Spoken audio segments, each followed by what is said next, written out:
दोस्तों इस दुनिया में तरह तरह के लोग रहते हैं और तरह तरह की जनजातियां भी रहती हैं और उन्हीं जनजातियों में तरह तरह के रस्मों रिवाज भी होते हैं। और वैसे ही आज हम आपको ऐसे ही एक अनोखी जनजाति के बारे में बताने जा रहे हैं जिसके बारे में जानकर आप चौंक जाएंगे।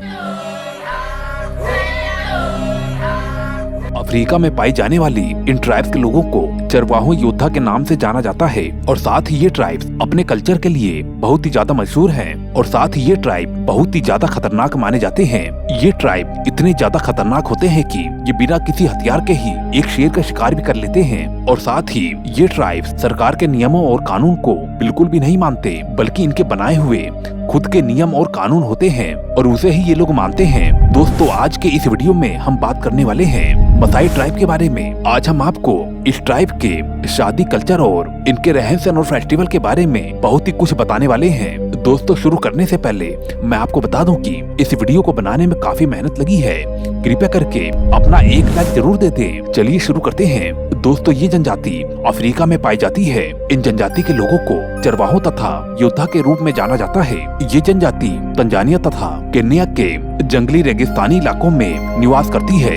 ये जनजाति ट्राइबल और कल्चर के लिए बहुत ही ज्यादा मशहूर है। ज्यादातर मसाई मारा, सेरेनगेटी और अम्बोसैली जैसे रिजर्व के पास रहते हैं और दोस्तों तंजानिया में इनकी संख्या करीबन 10 लाख के करीब है। इन जनजाति के लोग सरकारी नियमों और कानून को नहीं मानते और इन्होंने अलग से ही अपने नियम और कानून बना रखे हैं और अपने ही नियमों को ये लोग मानते हैं।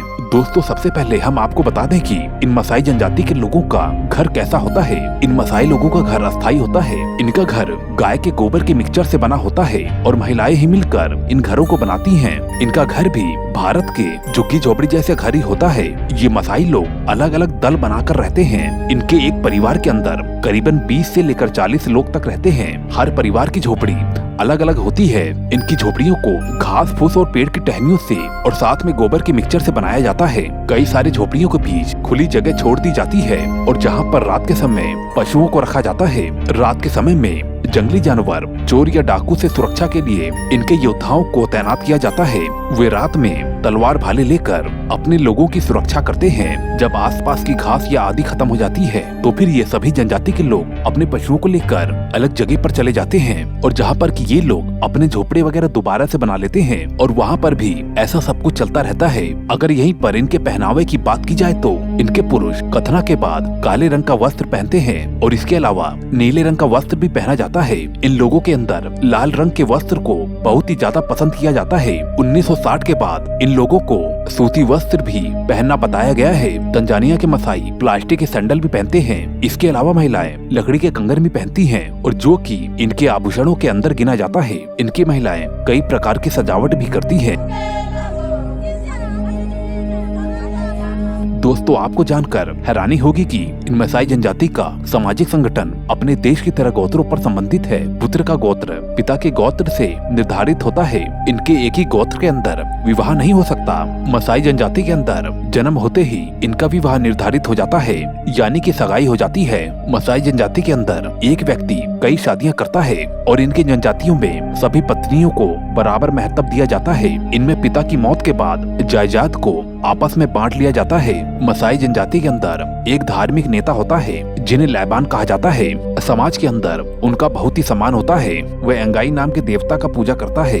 ये मसाई लोग भी बहुत ही ज्यादा जादू टोने करते हैं। इनके धार्मिक नेता के द्वारा वर्षा की भविष्यवाणी भी की जाती है। ये मसाई जनजाति के लोग पशुपालन भी करते हैं और जिनका दूध निकाल कर अपने बच्चों का पेट भरते हैं और दूध निकालने का काम महिलाएं करती हैं। इनमें गाय का मांस भी खाया जाता है, लेकिन गाय के मरने के बाद ये लोग इसके अलावा बकरी और भेड़े भी पालते हैं। ये मसाई जनजाति के लोग बड़ी संख्या में बकरियों को पालते हैं क्योंकि इन जानवरों से उन्हें दूध और मांस प्राप्त होता है। ये जनजातियाँ अपने पिछले 5000 सालों से अपने इसी तौर तरीकों से रहती आ रही हैं। बल्कि यही नहीं, ये लोग आज भी उसी तरह से अपने पर्यावरण और उसी माहौल में रहते हैं। यही नहीं, ये लोग जंगलों में अपने पशुओं की रक्षा के लिए जंगली शेरों से भी लड़ जाते हैं।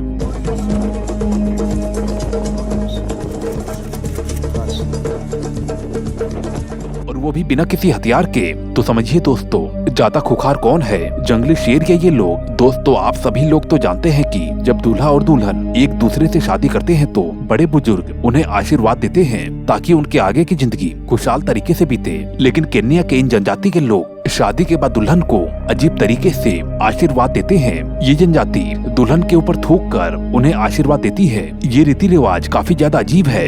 यहाँ पर लड़की की विदाई के समय पिता अपनी बेटी के ऊपर थूक कर उसे अच्छे से आशीर्वाद देता है। लड़की का पिता अपनी बेटी की विदाई के समय उसके सिर पर और उसके छाती पर थूक कर उसे विदाई देता है। इनकी ये परंपरा सदियों से चली आ रही है। यहाँ के लोग इसे प्यार जताने का एक तरीका भी मानते हैं। इस जनजाति में जब बेटियों की शादी की जाती है और तब लड़कों के घर वालों को दहेज भी दिया जाता है और फिर उसके बाद दुल्हन का सिर मुंडवा दिया जाता है। इसके बाद दुल्हन अपने पिता के सामने अपने घुटने टेक देती है और इस तरह से घर के सभी बुजुर्गों का आशीर्वाद लेती है। इसी दौरान घर के सभी बुजुर्ग दुल्हन के सिर और ब्रेस्ट के ऊपर थूकते हैं और इनमें कहा जाता है कि ऐसा करना दुल्हन के लिए बहुत ही ज्यादा शुभ माना जाता है। ये रिवाज सिर्फ नई दुल्हन के लिए नहीं है बल्कि नवजात बच्चों के साथ भी ऐसा होता है। इस जनजाति के लोगों का कहना है कि थूकना इनके लिए एक बड़े सम्मान की बात मानी जाती है और जब कोई मेहमान उनके यहाँ आता है तो ये लोग इसी तरह से उनकी हथेली के ऊपर थूक कर उनका सम्मान करते हैं। शादी के बाद लड़की के सिर पे और ब्रेस्ट पे थूकने के बाद जब लड़की अपने ससुराल जाती है तो वो पीछे मुड़कर नहीं देखती। ये सब ऐसा इस वजह से है क्योंकि अगर दुल्हन ने पीछे मुड़कर देख लिया तो वो पत्थर में बदल सकती है। ऐसा हम नहीं कह रहे हैं बल्कि ऐसा वहाँ के लोगों का मानना है। ये अफ्रीकन मसाई के लोग बहुत ही ज्यादा लड़ाकू और बहादुर होते हैं। ये बिना किसी हथियार के ही जंगली शेरों को मार देते हैं। कई बार तो ये मसाई योद्धा भूखे होने पर जंगली शेर से ही उनके मुंह का निवाला छीन लेते हैं। दोस्तों, यहाँ के रीति रिवाज बहुत ही ज्यादा बहादुरी पर आधारित है। इन जनजातियों में उन्हीं पुरुषों को लोग अपनी बेटियों को सौंपते हैं जो जंगलों में जाकर बिना किसी हथियार के कम से कम एक शेर का खात्मा करते हैं। हालांकि आजकल सरकार इनके इलाकों में जाकर इन्हें शिक्षित कर रही है ताकि ये लोग परंपरा के आधार पर जंगली जानवरों का शिकार न करें। इस चीज से अब इस प्रथा पर काफी हद तक अंकुश लग चुका है। विवाह करने के लिए लड़के पक्ष को कम से कम 30 गायों को लड़की पक्ष को देना होता है। इसके बाद ही लड़की पक्ष के लोग अपनी लड़की को लड़के पक्ष को विवाह के लिए देते हैं। दोस्तों, आज का वीडियो इतना ही। आपको ये जानकारी कैसी लगी हमें कमेंट करके जरूर बताएं। और दोस्तों, इस वीडियो को बनाने में काफी मेहनत लगी है। कृपया करके वीडियो को लाइक करके मुझे अपना सपोर्ट जरूर दें। मैं मिलता हूँ आपको ऐसे ही अगली वीडियो में। Okay, bye.